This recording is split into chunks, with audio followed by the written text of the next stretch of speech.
Very good morning to all. In this lecture, we will discuss magnetic susceptibility म्हणजे काय. तर पहा आपल्याला माहित आहे I. What is this? Intensity of magnetization. त्यानंतर आपल्याला माहित आहे this H. Magnetic intensity किंवा मॅग्नेटायझिंग फील्ड इंटेन्सिटी. तर आय म्हणजे काय आणि एच म्हणजे काय हे आपण डिस्कस करून झाला आहे. तर इंटेन्सिटी ऑफ मॅग्नेटायझेशन म्हणजे काय, हा जो सबस्टन्स असेल याच्यामध्ये जे ॲटॉमिक डायपोल्स असतील जे विनाकारण कुठल्याही डायरेक्शन मध्ये फिरत आहेत त्याला आपण काय म्हणतो, रॅन्डमली ओरिएंटेड. जेव्हा हा सबस्टन्स आपण मॅग्नेटिक फील्ड मध्ये ठेवतो त्यावेळेस हे एकाच डायरेक्शन मध्ये अलाइन होतात. मग हे अलाइन किती होतात हे आपल्याला माहित नाही, फक्त हे अलाइन होतात due to this external magnetic field, एवढं आपल्याला माहित आहे. त्याच्यानंतर आपण हे पण डिस्कशन केलं की हे अलाइनमेंट कंप्लीट होण्यासाठी, फुल्ली अलाइनमेंट घडवून आणण्यासाठी कशाची गरज होती. इथे असणारं मॅग्नेटिक फील्ड जर आपण स्ट्रॉंग प्रोव्हाइड केलं किंवा आणि याचं टेम्परेचर डिक्रीज केलं तर टेम्परेचर डिक्रीज केल्यामुळे काय होईल, थर्मल मोशन जी असेल या ॲटॉमिक डायपोल्सची ती कमी होईल. त्यामुळे ते परत परत रॅन्डमली ओरिएंटेड किंवा कुठल्याही डायरेक्शनमध्ये due to this thermal energy जाणार नाहीत. नाहीतर यांना एनर्जी भेटली की हे पळायला लागले, एनर्जी भेटली की दिसल त्या वाटेने ते पळायला लागले. आलं लक्षात. याला आपण म्हणतो, म्हणजेच जेव्हा जेव्हा हा सबस्टन्स आपण एका मॅग्नेटिक फील्ड मध्ये ठेवतो तेव्हा या सबस्टन्स मध्ये मॅग्नेटायझेशन घडून येत असतं. ते मॅग्नेटायझेशन म्हणजेच इंटेन्सिटी ऑफ मॅग्नेटायझेशन.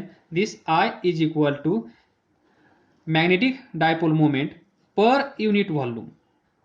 म्हणजे इथे पहा सुरुवातीला मॅग्नेटिक डायपोल मोमेंट 0 होता, त्याच्यानंतर मॅग्नेटिक फील्ड सप्लाय केल्यामुळे मॅग्नेटिक डायपोल मोमेंट काहीतरी असेल. तर इथे पहा काय घडत आहे, change in magnetic dipole moment per unit volume, याला आपण म्हणतो इंटेन्सिटी ऑफ मॅग्नेटायझेशन. त्यानंतर magnetic intensity H is equal to NI. Current increase केला मॅग्नेटिक इंटेन्सिटी इन्क्रीज होते, नंबर ऑफ टर्न्स वाढवल्या मॅग्नेटिक इंटेन्सिटी इन्क्रीज होते, हे पण आपण पाहिलं. तर या दोघांमध्ये रिलेशन काय, तर या दोघांमध्ये रिलेशन असा असेल, intensity of magnetization is directly proportional to magnetizing field intensity. I will repeat. Intensity of magnetization is directly proportional to magnetic intensity, or intensity of magnetization is directly proportional to magnetizing field intensity. That is, I can write this. तुम्ही असंही लिहू शकता. तर I हा proportionality sign remove करण्यासाठी आपल्याला इथे constant आणावं लागेल, is equal to this constant into H, किंवा I bar is equal to this new constant into H bar. तर हा कॉन्स्टंट म्हणजेच दिस ससेप्टिबिलिटी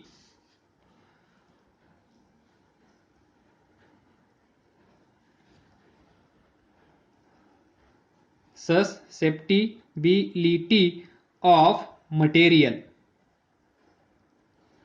म्हणजे काय, तर म्हणजे पहा व्हॉट इज दिस, इथे जे मॅग्नेटायझेशन घडून येत आहे हे मॅग्नेटायझेशन डिपेंड करेल मटेरियलवर. कोणतं मटेरियल सपोर्ट करेल, कोणतं मटेरियल अपोज करेल, या अगोदरच्या लेक्चरमध्ये आपण पाहिलं. पॅरामॅग्नेटिक मटेरियल्स तिथे काय होत होतं, नेट मॅग्नेटिक फील्ड इन्क्रीज होत होतं.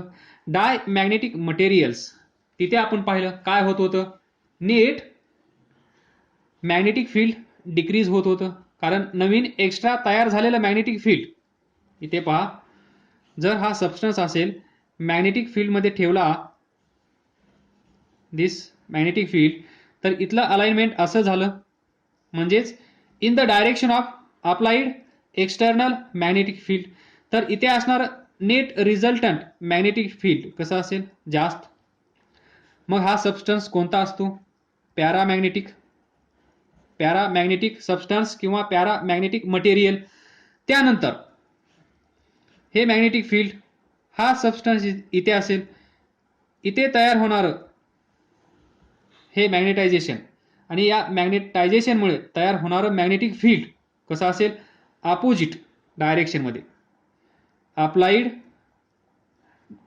मॅग्नेटिक फील्ड या डायरेक्शनमध्ये, नवीन तयार झालेलं मॅग्नेटिक फील्ड या डायरेक्शनमध्ये, म्हणजेच नेट रिझल्टंट फील्ड कसं असेल, लेस. मग हे मटेरियल्स कोणते असतात, त्यांना म्हणतो आपण डाय मॅग्नेटिक. हे पॅरा मॅग्नेटिक, म्हणजे इथे मॅग्नेटिक फील्ड इन्क्रीज होत आहे या मटेरियलमध्ये, या मटेरियलमध्ये मॅग्नेटिक फील्ड डिक्रीज होत आहे. म्हणजेच काही मटेरियल्स असे आहेत की ते सपोर्ट करत आहेत, काही मटेरियल्स असे आहेत की अपोज करत आहेत. म्हणजेच जेव्हा टीचर शिकवतो तेव्हा काही ऐकतात, काही ऐकत नाहीत. ऐकणारे हे पॅरामॅग्नेटिक, न ऐकणारे डायमॅग्नेटिक. तर तुम्ही डिसाईड करा तुम्ही इथे आहात की इथे आहात. तर इथे पहा, नेहमी रिझल्ट चांगला असतो, टीचरचं ऐकल्यानंतर रिझल्ट चांगला असतो, म्हणजेच नेट रिझल्टंट फील्ड जास्त आहे. इथे पहा, अपोजिट डायरेक्शनमध्ये न ऐकणारे रिझल्ट नॉट झिरो, कमी असतो. तर ही छोटीशी कहाणी.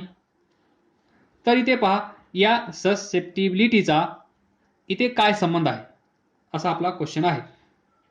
तर जे मटेरियल सपोर्ट करत आहे त्याची ससेप्टिबिलिटी कशी असेल, जास्त. जे मटेरियल अपोज करत आहे त्याची ससेप्टिबिलिटी कशी असेल, कमी. म्हणजेच याची असेल पॉझिटिव्ह, कशी असेल, पॉझिटिव्ह, आणि याची असेल निगेटिव्ह. निगेटिव्ह डायरेक्शनमध्ये, पॉझिटिव्ह डायरेक्शनमध्ये याची, हे जे मटेरियल आहे दॅट इज पॅरामॅग्नेटिक सबस्टन्स, या पॅरामॅग्नेटिक सबस्टन्सची ससेप्टिबिलिटी किती असेल, नॉट किती, कशी असेल, पॉझिटिव्ह. या डायमॅग्नेटिक सबस्टन्सची, डायमॅग्नेटिक मटेरियलची ससेप्टिबिलिटी किती असेल, सॉरी अगेन किती, कशी असेल, निगेटिव्ह. लक्षात घ्या, अपोजिट डायरेक्शनमध्ये निगेटिव्ह, सेम डायरेक्शनमध्ये पॉझिटिव्ह. आलं लक्षात. त्यानंतर मग हे अमाऊंट किती असेल, इथे पण असेल स्मॉल, इथे पण असेल स्मॉल. तिसरा सबस्टन्स आपण पाहिला होता, फेरोमॅग्नेटिक मटेरियल, फेरोमॅग्नेटिक सबस्टन्स. तो कसा असतो, तो पण पॉझिटिव्ह, पण तिथे स्मॉल नसेल, तिथे लार्ज असेल. फेरोमॅग्नेटिक सबस्टन्स तो खूप फेवर करतो, म्हणजेच त्याची ससेप्टिबिलिटी खूप जास्त असते as compared to paramagnetic and diamagnetic. तर इन शॉर्ट सांगायचं हे आहे की असे मटेरियल्स आहेत जे मॅग्नेटिक फील्ड लाईन्सला सपोर्ट करत आहेत, असे काही मटेरियल्स आहेत ते मॅग्नेटिक फील्डला अपोज करत आहेत. हे ठरवणारा पॅरामीटर, हे ठरवणारा पॅरामीटर म्हणजेच ससेप्टिबिलिटी ऑफ मटेरियल. एखाद्या मटेरियलची ही प्रॉपर्टी जास्त असेल तर आपण त्याला म्हणणार फेरोमॅग्नेटिक मटेरियल ते आहे. जर एखादं मटेरियल असेल त्याची ही प्रॉपर्टी किंवा ससेप्टिबिलिटी त्या मटेरियलची कमी असेल पण पॉझिटिव्ह असेल तर आपण लगेच ओळखून घेणार हा सबस्टन्स पॅरामॅग्नेटिक सबस्टन्स असेल. कमी असेल पण निगेटिव्ह असेल तर लगेच आपण सांगणार की हा सबस्टन्स डायमॅग्नेटिक असेल म्हणजेच निगेटिव्ह. थोडक्यात आपण काय म्हणू शकतो असं -2.3 इंटू 10⁻⁻⁴. तर पहा 10⁻⁻⁴ म्हणजे कमी, मायनस म्हणजेच काय असेल हे डायमॅग्नेटिक.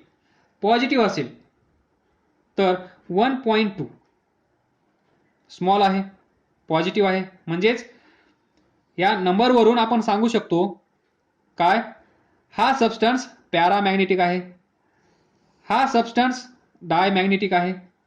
म्हणजे हा सबस्टन्स कोण आहे, हा सबस्टन्स कोण आहे हे ठरवणारा कोण आहे हा. म्हणजेच याला आपण म्हणतो मॅग्नेटिक ससेप्टिबिलिटी. लक्षात आला असेल तुमच्या. म्हणजेच कोणतं मटेरियल, लक्षात ठेवा, कोणतं मटेरियल किती मॅग्नेटाइज होतं. इथे पहा हे मॅग्नेटाइज झालं आहे, हे पण मॅग्नेटाइज झालं आहे. इथे मॅग्नेटायझेशन जास्त झालं असेल, इथे मॅग्नेटायझेशन कमी झालं असेल. तर कुठलाही सबस्टन्स किती मॅग्नेटाइज होऊ शकतो, कुठलाही सबस्टन्स किती मॅग्नेटाइज होऊ शकतो हे सांगणारा हा. आता तुमच्या लक्षात आला असेल व्हॉट इज ससेप्टिबिलिटी. एखादं मटेरियल असेल, त्या मटेरियलची ससेप्टिबिलिटी आपल्याला माहित असेल तर त्यावरून आपण अंदाज लावू शकतो हे मटेरियल किती मॅग्नेटाइज होऊ शकतं, किती मॅग्नेटाइज होऊ शकतं. आलं लक्षात.